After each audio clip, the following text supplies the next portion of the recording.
What was it? By Fitz-James O'Brien. It is, I confess with considerable diffidence, that I approach the strange narrative which I am about to relate. The events which I purpose detailing are of so extraordinary a character that I am quite prepared to meet with an unusual amount of incredulity and scorn. I accept all such beforehand. I have, I trust, the literary courage to face unbelief.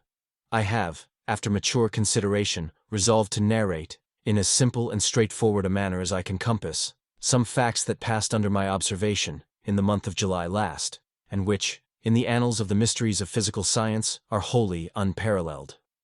I live at number 26th Street, in New York. The house is in some respects a curious one. It has enjoyed for the last 2 years the reputation of being haunted. It is a large and stately residence, surrounded by what was once a garden, but which is now only a green enclosure used for bleaching clothes.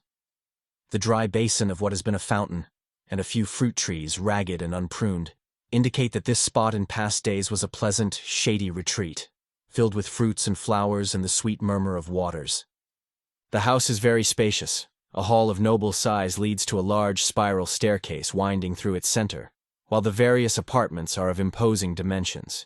It was built some 15 or 20 years since by Mr. A. Dorian, the well-known New York merchant, who 5 years ago threw the commercial world into convulsions by a stupendous bank fraud.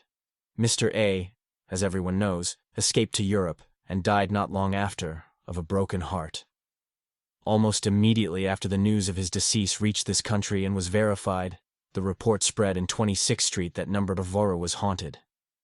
Legal measures had dispossessed the widow of its former owner, and it was inhabited merely by a caretaker and his wife, placed there by the house agent into whose hands it had passed for the purposes of renting or sale.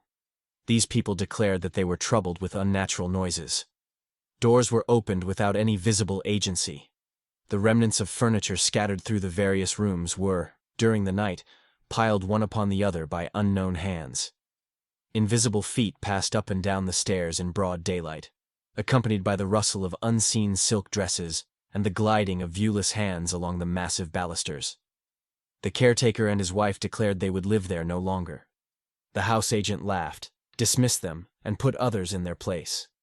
The noises and supernatural manifestations continued. The neighborhood caught up the story, and the house remained untenanted for 3 years. Several persons negotiated for it, but somehow, always before the bargain was closed, they heard the unpleasant rumors and declined to treat any further. It was in this state of things that my landlady, who at that time kept a boarding house in Bleecker Street, and who wished to move further uptown, conceived the bold idea of renting No. 26th Street. Happening to have in her house rather a plucky and philosophical set of boarders, she laid her scheme before us, stating candidly everything she had heard respecting the ghostly qualities of the establishment to which she wished to remove us. With the exception of 2 timid persons, a sea captain and a returned Californian, who immediately gave notice that they would leave, all of Mrs. Moffat's guests declared that they would accompany her in her chivalric incursion into the abode of spirits. Our removal was effected in the month of May, and we were charmed with our new residence. The portion of 26th Street where our house is situated, between 7th and 8th Avenues, is one of the pleasantest localities in New York. The gardens back of the houses, running down nearly to the Hudson, form, in the summertime, a perfect avenue of verdure. The air is pure and invigorating, sweeping, as it does, straight across the river from the Weehawken Heights, and even the ragged garden which surrounded the house, although displaying on washing days rather too much clothesline, still gave us a piece of greensward to look at, and a cool retreat in the summer evenings where we smoked our cigars in the dusk and watched the fireflies flashing their dark lanterns in the long grass. Of course, we had no sooner established ourselves at number than we began to expect ghosts. We absolutely awaited their advent with eagerness. Our dinner conversation was supernatural. One of the boarders, who had purchased Mrs. Crow's Night Side of Nature for his own private delectation, was regarded as a public enemy by the entire household for not having bought 20 copies. The man led a life of supreme wretchedness while he was reading this volume. A system of espionage was established, of which he was the victim. If he incautiously laid the book down for an instant and left the room, It was immediately seized and read aloud in secret places to a select few. I found myself a person of immense importance, it having leaked out that I was tolerably well versed in the history of supernaturalism, and had once written a story the foundation of which was a ghost. If a table or a wainscot panel happened to warp when we were assembled in the large drawing room, there was an instant silence, and everyone was prepared for an immediate clanking of chains and a spectral form. After a month of psychological excitement, it was with the utmost dissatisfaction that we were forced to acknowledge that nothing in the remotest degree approaching the supernatural had manifested itself. Once the black butler asseverated that his candle had been blown out by some invisible agency while he was undressing himself for the night. But as I had more than once discovered this colored gentleman in a condition when one candle must have appeared to him like two, thought it possible that, by going a step further in his potations, he might have reversed this phenomenon, and seen no candle at all where he ought to have beheld one. Things were in this state when an accident took place so awful and inexplicable in its character that my reason fairly reels at the bare memory of the occurrence. It was the 10th of July. After dinner was over, I repaired, with my friend Dr. Hammond, to the garden to smoke my evening pipe. Independent of certain mental sympathies which existed between the doctor and myself, we were linked together by a vice. We both smoked opium. We knew each other's secret and respected it.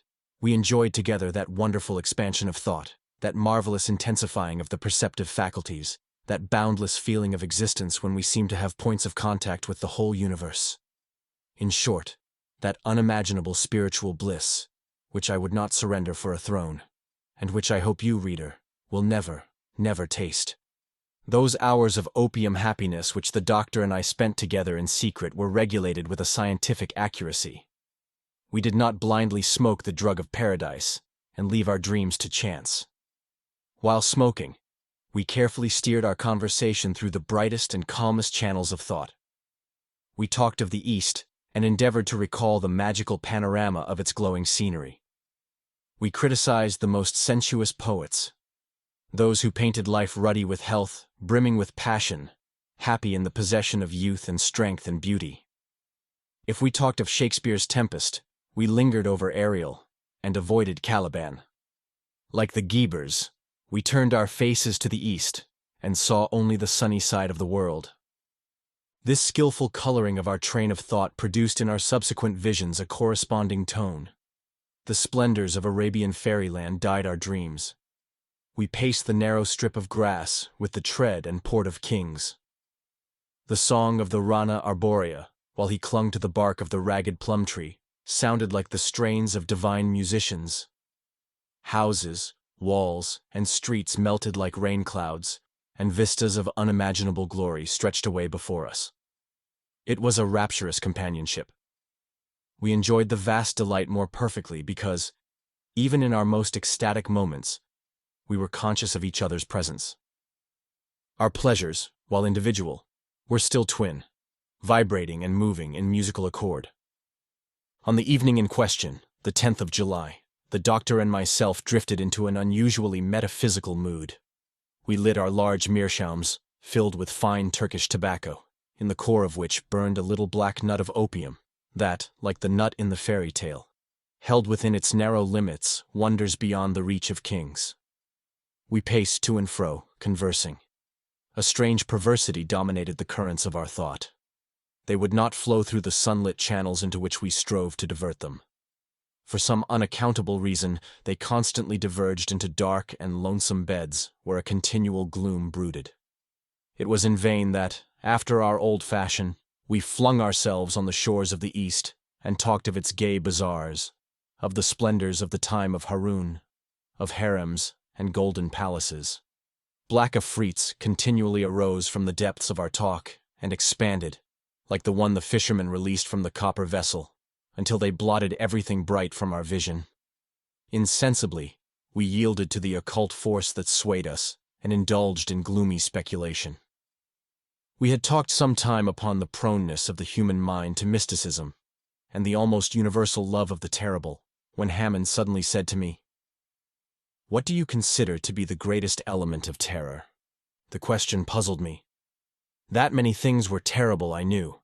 Stumbling over a corpse in the dark, beholding, as I once did, a woman floating down a deep and rapid river, with wildly lifted arms and awful, upturned face, uttering, as she drifted, shrieks that rent one's heart, while we, spectators, stood frozen at a window which overhung the river at a height of 60 feet, unable to make the slightest effort to save her, but dumbly watching her last supreme agony and her disappearance.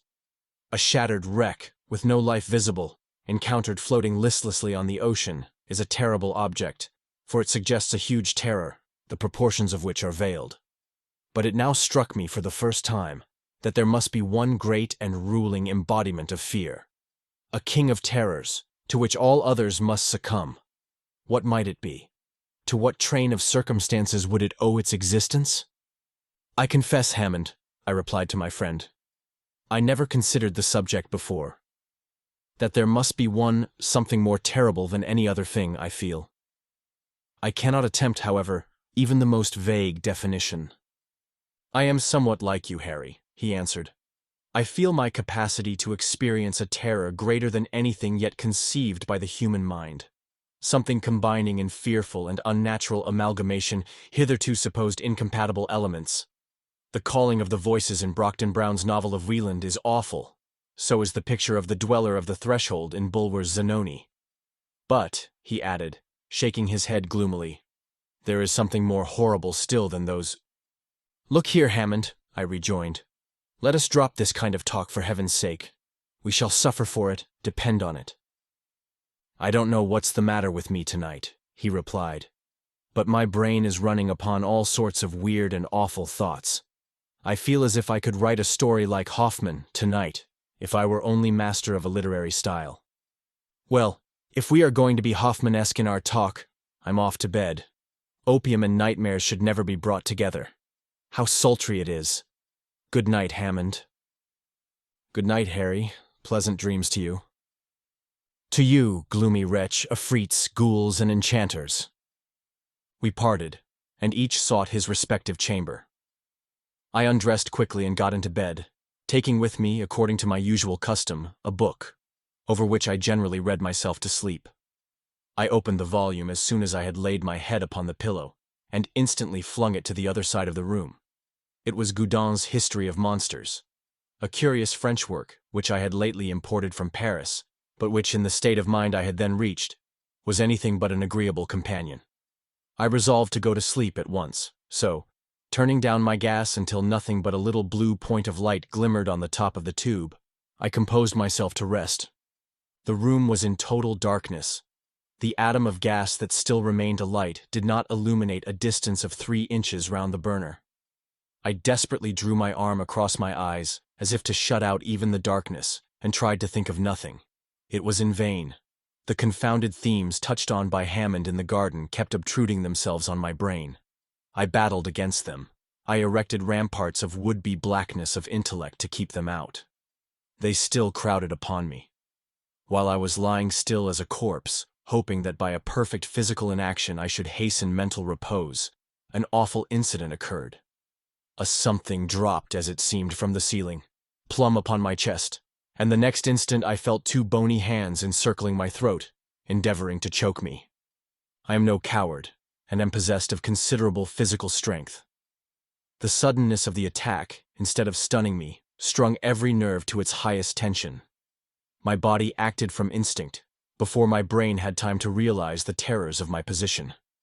In an instant, I wound 2 muscular arms around the creature, and squeezed it, with all the strength of despair, against my chest. In a few seconds, the bony hands that had fastened on my throat loosened their hold, and I was free to breathe once more. Then commenced a struggle of awful intensity. Immersed in the most profound darkness, totally ignorant of the nature of the thing by which I was so suddenly attacked, finding my grasp slipping every moment, by reason, it seemed to me, of the entire nakedness of my assailant, bitten with sharp teeth in the shoulder, neck, and chest, having every moment to protect my throat against a pair of sinewy, agile hands, which my utmost efforts could not confine. These were a combination of circumstances to combat, which required all the strength, skill, and courage that I possessed. At last, after a silent, deadly, exhausting struggle, I got my assailant under by a series of incredible efforts of strength. Once pinned, with my knee on what I made out to be its chest, I knew that I was victor. I rested for a moment to breathe. I heard the creature beneath me panting in the darkness, and felt the violent throbbing of a heart. It was apparently as exhausted as I was. That was one comfort. At this moment I remembered that I usually placed under my pillow, before going to bed, a large yellow silk pocket handkerchief. I felt for it instantly. It was there. In a few seconds more I had, after a fashion, pinioned the creature's arms. I now felt tolerably secure. There was nothing more to be done but to turn on the gas, and, having first seen what my midnight assailant was like, arouse the household. I will confess to being actuated by a certain pride in not giving the alarm before. I wished to make the capture alone and unaided. Never losing my hold for an instant, I slipped from the bed to the floor, dragging my captive with me. I had but a few steps to make to reach the gas burner. These I made with the greatest caution, holding the creature in a grip like a vice. At last, I got within arm's length of the tiny speck of blue light which told me where the gas burner lay. Quick as lightning, I released my grasp with one hand and let on the full flood of light. Then I turned to look at my captive. I cannot even attempt to give any definition of my sensations the instant after I turned on the gas. I suppose I must have shrieked with terror, for in less than a minute afterward, my room was crowded with the inmates of the house. I shudder now as I think of that awful moment. I saw nothing. Yes, I had one arm firmly clasped round a breathing, panting, corporeal shape. My other hand gripped with all its strength a throat as warm, as apparently fleshy, as my own. And yet, with this living substance in my grasp, with its body pressed against my own, and all in the bright glare of a large jet of gas, I absolutely beheld nothing, not even an outline, a vapor. I do not, even at this hour, realize the situation in which I found myself. I cannot recall the astounding incident thoroughly. Imagination in vain tries to compass the awful paradox. It breathed. I felt its warm breath upon my cheek. It struggled fiercely. It had hands. They clutched me. Its skin was smooth like my own. There it lay, pressed close up against me, solid as stone, and yet utterly invisible. I wonder that I did not faint or go mad on the instant. Some wonderful instinct must have sustained me. For, absolutely, in place of loosening my hold on the terrible enigma, I seemed to gain an additional strength in my moment of horror, and tightened my grasp with such wonderful force that I felt the creature shivering with agony. Just then, Hammond entered my room at the head of the household. As soon as he beheld my face, which I suppose must have been an awful sight to look at, he hastened forward, crying, "Great heaven, Harry, what has happened?" "Hammond! Hammond!" I cried. "Come here! Oh, this is awful!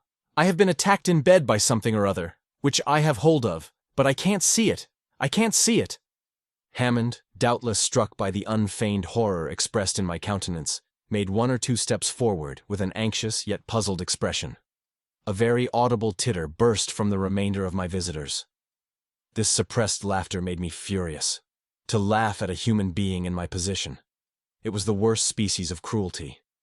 Now I can understand why the appearance of a man struggling violently, as it would seem, with an airy nothing, and calling for assistance against a vision, should have appeared ludicrous. Then, so great was my rage against the mocking crowd that had I the power, I would have stricken them dead where they stood. "Hammond! Hammond!" I cried again, despairingly. "For God's sake, come to me. I can hold the thing but a short while longer. It is overpowering me. Help me. Help me." "Harry," whispered Hammond, approaching me, "you have been smoking too much opium." "I swear to you, Hammond, that this is no vision," I answered, in the same low tone. "Don't you see how it shakes my whole frame with its struggles? If you don't believe me, convince yourself. Feel it. Touch it." Hammond advanced and laid his hand in the spot I indicated. A wild cry of horror burst from him. He had felt it. In a moment he had discovered somewhere in my room a long piece of cord, and was the next instant winding it and knotting it about the body of the unseen being that I clasped in my arms. "Harry," he said in a hoarse, agitated voice, for though he preserved his presence of mind, he was deeply moved. "Harry, it's all safe now. You may let go, old fellow, if you're tired. The thing can't move." I was utterly exhausted, and I gladly loosed my hold. Hammond stood holding the ends of the cord that bound the invisible, twisted round his hand, while before him, self-supporting as it were, he beheld a rope laced and interlaced, and stretching tightly around a vacant space. I never saw a man look so thoroughly stricken with awe. Nevertheless, his face expressed all the courage and determination which I knew him to possess. His lips, although white, were set firmly, and one could perceive at a glance that, although stricken with fear, he was not daunted. The confusion that ensued among the guests of the house who were witnesses of this extraordinary scene between Hammond and myself, who beheld the pantomime of binding this struggling something, who beheld me almost sinking from physical exhaustion when my task of jailer was over. The confusion and terror that took possession of the bystanders, when they saw all this, was beyond description. The weaker ones fled from the apartment. The few who remained clustered near the door and could not be induced to approach Hammond and his charge. Still incredulity broke out through their terror. They had not the courage to satisfy themselves, and yet they doubted. It was in vain that I begged of some of the men to come near and convince themselves by touch of the existence in that room of a living being which was invisible. They were incredulous, but did not dare to undeceive themselves. How could a solid, living, breathing body be invisible? They asked. My reply was this. I gave a sign to Hammond, and both of us, conquering our fearful repugnance to touch the invisible creature, lifted it from the ground, manacled as it was, and took it to my bed. Its weight was about that of a boy of 14. "Now, my friends," I said, as Hammond and myself held the creature suspended over the bed, "I can give you self-evident proof that here is a solid, ponderable body, which, nevertheless, you cannot see. Be good enough to watch the surface of the bed attentively." I was astonished at my own courage in treating this strange event so calmly. But I had recovered from my first terror, and felt a sort of scientific pride in the affair, which dominated every other feeling. The eyes of the bystanders were immediately fixed on my bed. At a given signal, Hammond and I let the creature fall. There was a dull sound of a heavy body alighting on a soft mass. The timbers of the bed creaked. A deep impression marked itself distinctly on the pillow, and on the bed itself. The crowd who witnessed this gave a low cry and rushed from the room. Hammond and I were left alone with our mystery. We remained silent for some time, listening to the low, irregular breathing of the creature on the bed, and watching the rustle of the bedclothes as it impotently struggled to free itself from confinement. Then Hammond spoke. "Harry, this is awful." "Aye, awful, but not unaccountable." "Not unaccountable. What do you mean? Such a thing has never occurred since the birth of the world. I know not what to think, Hammond. God grant that I am not mad, and that this is not an insane fantasy. Let us reason a little, Harry. Here is a solid body which we touch, but which we cannot see. The fact is so unusual that it strikes us with terror. Is there no parallel, though, for such a phenomenon? Take a piece of pure glass. It is tangible and transparent. A certain chemical coarseness is all that prevents its being so entirely transparent as to be totally invisible. It is not theoretically impossible, mind you, to make a glass which shall not reflect a single ray of light. A glass so pure and homogeneous in its atoms that the rays from the sun will pass through it, as they do through the air, refracted but not reflected. We do not see the air, and yet we feel it. That's all very well, Hammond, but these are inanimate substances. Glass does not breathe. Air does not breathe. This thing has a heart that palpitates, a will that moves it, lungs that play, and inspire and respire. You forget the phenomena of which we have so often heard of late, answered the doctor gravely. At the meetings called spirit circles, invisible hands have been thrust into the hands of those persons round the table, warm, fleshly hands that seem to pulsate with mortal life. What? Do you think, then, that this thing is— I don't know what it is, was the solemn reply. But please the gods I will, with your assistance, thoroughly investigate it.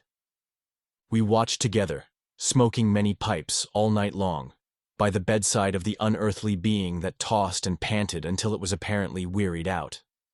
Then we learned by the low, regular breathing that it slept.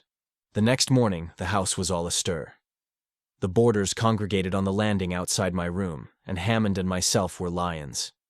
We had to answer 1,000 questions as to the state of our extraordinary prisoner, for as yet not one person in the house except ourselves could be induced to set foot in the apartment. The creature was awake. This was evidenced by the convulsive manner in which the bedclothes were moved in its efforts to escape. There was something truly terrible in beholding, as it were, those second-hand indications of the terrible writhings and agonized struggles for liberty which themselves were invisible. Hammond and myself had racked our brains during the long night to discover some means by which we might realize the shape and general appearance of the enigma. As well as we could make out by passing our hands over the creature's form, its outlines and lineaments were human. There was a mouth, a round, smooth head without hair, a nose, which, however, was little elevated above the cheeks, and its hands and feet felt like those of a boy.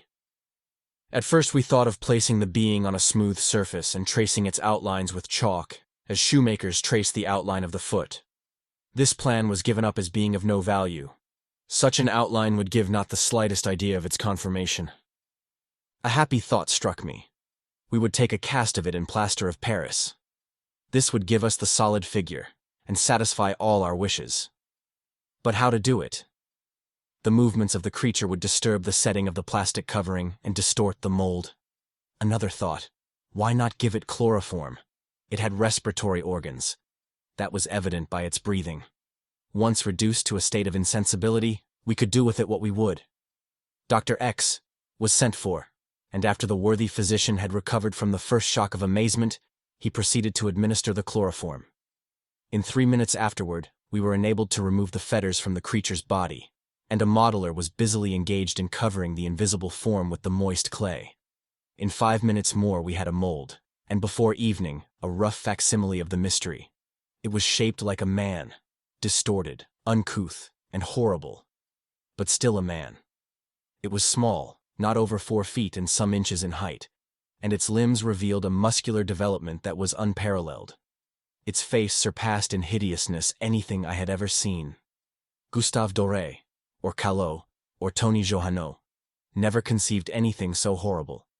There is a face in one of the latter's illustrations to Un Voyage où il vous plaira, which somewhat approaches the countenance of this creature, but does not equal it. It was the physiognomy of what I should fancy a ghoul might be. It looked as if it was capable of feeding on human flesh. Having satisfied our curiosity, and bound everyone in the house to secrecy, it became a question what was to be done with our enigma. It was impossible that we should keep such a horror in our house. It was equally impossible that such an awful being should be let loose upon the world. I confess that I would have gladly voted for the creature's destruction. But who would shoulder the responsibility? Who would undertake the execution of this horrible semblance of a human being? Day after day, this question was deliberated gravely. The boarders all left the house. Mrs. Moffat was in despair, and threatened Hammond and myself with all sorts of legal penalties if we did not remove the horror. Our answer was, "We will go if you like, but we decline taking this creature with us. Remove it yourself if you please. It appeared in your house. On you the responsibility rests." To this there was, of course, no answer.